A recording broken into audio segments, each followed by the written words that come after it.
ఏమో ఆ శివయ్య మనసులో ఏటనుకున్నాడో నాకేటెరక. ఇంట్లో పూజ చేసుకుంటుంటే పచ్చిగా ఎగురొచ్చుడేందో, వచ్చింది ఏ కొబ్బరి పచ్చనో తీసుకుపోతుందేమో అనుకుంటే దేవుని పక్కన కూర్చొని ధ్యానం చేసుడేందో.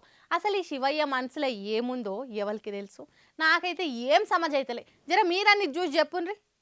శివతత్వం నచ్చనోళ్ళెవ్వరుండరు. శివుడు బోలాశంకరుడు, అర్ధనారీశ్వరుడు. అంటే ఆయనల సగం పార్వతమ్మను ఆవాహన చేసుకుంటాడు. అంటే ఆడా మగ సమానమని చెప్తాడు. బొందల గడ్డలే ఆయన ఇల్లాకిలి. అంటే ఎంత చేసినా ఆఖరికొచ్చేది ఈడికేరా బిడ్డ అని ఆయన తత్వం. వెయ్యంతా బూడిద పూసుకుంటాడు. అంటే ఆడంబరాలెందుకనే సందేశం ఇస్తాడు. అసొంటి శివతత్వం ఒక మనుషులకే కాదు, భూమి మీద జీవం పోసుకున్న ప్రతి ఒక్క ప్రాణికి వర్తిస్తుంది.